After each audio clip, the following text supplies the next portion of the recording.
Hello, my name is Lucas Crane, and today I'll be talking about PNRP, advancing phosphorus recovery from fresh and hydrolyzing urine.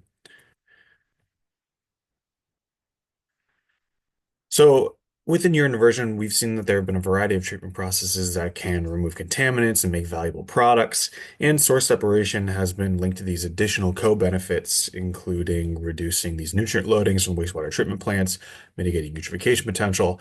And in general, we've seen lots and lots of research on these treatment product stages, but generally within these building systems, we haven't seen significant implementation of urine diversion on a large scale. So why is that?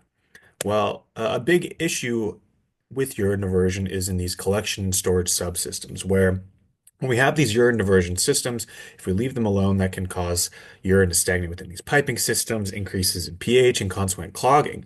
But last year at the Research Summit, we showed that chemical dosing with acetic acid, we can allow that to decrease our pH, prevent precipitation within these piping systems, and really enable these systems to continue to operate.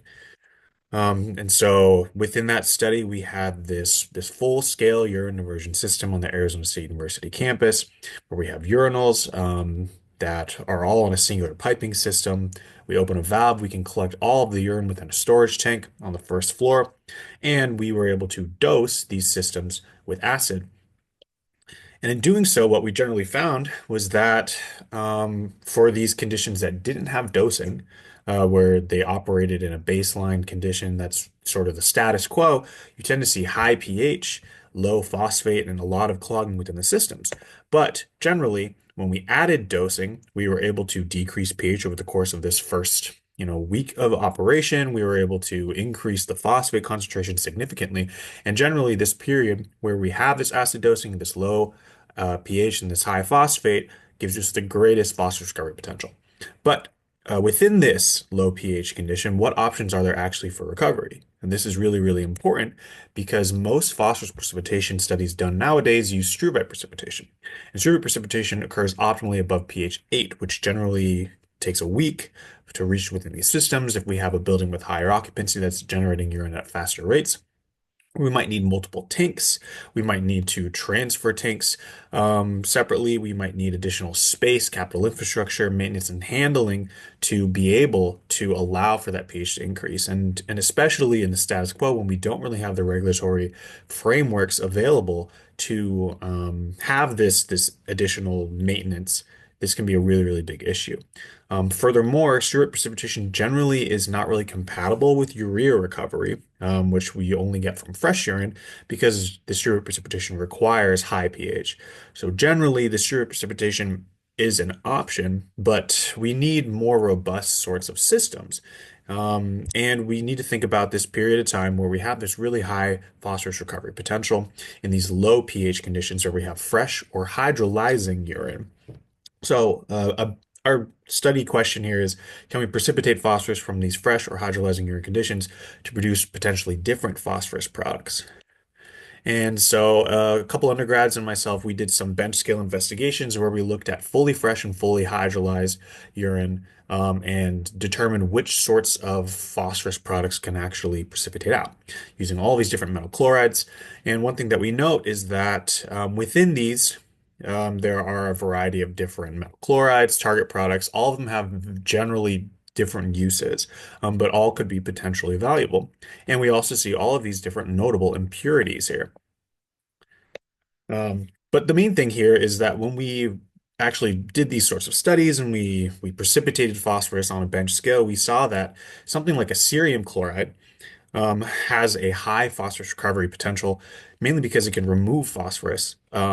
But then also we have these generally high uses, these generally valuable uses such as nanomaterials. It maybe has low impurities, and that generally shows us that we have options for fresh or potentially hydrolyzing urine recovery. So, within this study, we then looked at this spectrum of fully fresh to fully hydrolyzed conditions, and we compared cerium chloride addition to produce cerium phosphate to struvite precipitation. And generally, what you see with struvite precipitation is that what you sort of would expect. This is a table in Visual Mintek, which is a calculation software. And this is a table of all the saturation indices. So if you have a positive saturation index, that precipitate tends to form in your system. And what we find is that there's all of these different potential impurities when you have sherbet precipitation. Even at fully hydrolyzed, you can have all of these different magnesium-based precipitates that can form. But for cerium addition, at fully fresh and fully hydrolyzed, cerium phosphate is the only precipitate that can form. And even when you start getting down to, say, 90, maybe 80% fresh, you don't have uh, as much potential for impurities as you did with struvite. And so, especially when we have these potential impurities within these mixed conditions, as we start to get further down, as we have low pH, or at lower pH, we can tend to have lowered impurity issues, especially from something like a carbonate. And so we ran this using a pilot scale precipitation reactor, which we have here at our lab. We consider this as about a 10 liter, which is about 10% of the total storage tank volume of that study building.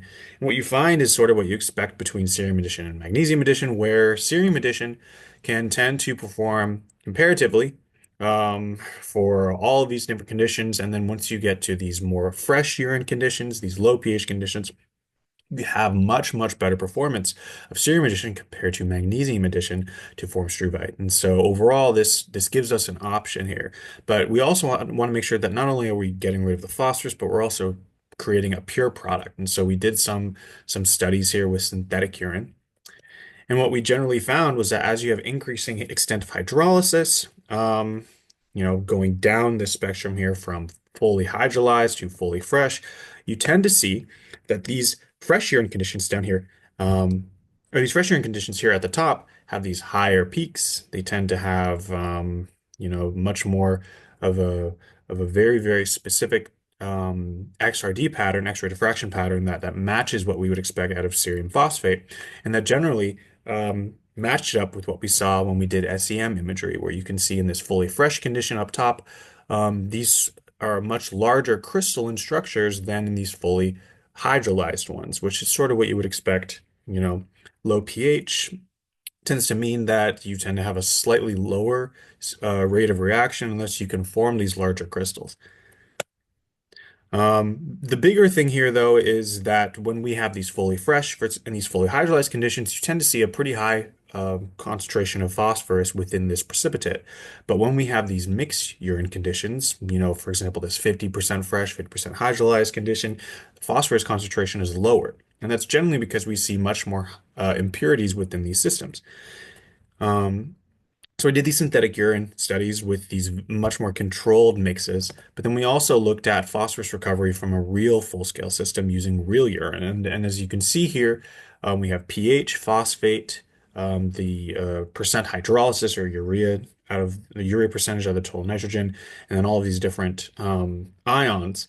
And generally, what we saw when we ran the cerium addition and magnesium addition experiments with this real urine is that, as expected, cerium addition greatly outperforms magnesium addition at these low pH conditions, and you tend to have comparable performance at these high pH conditions.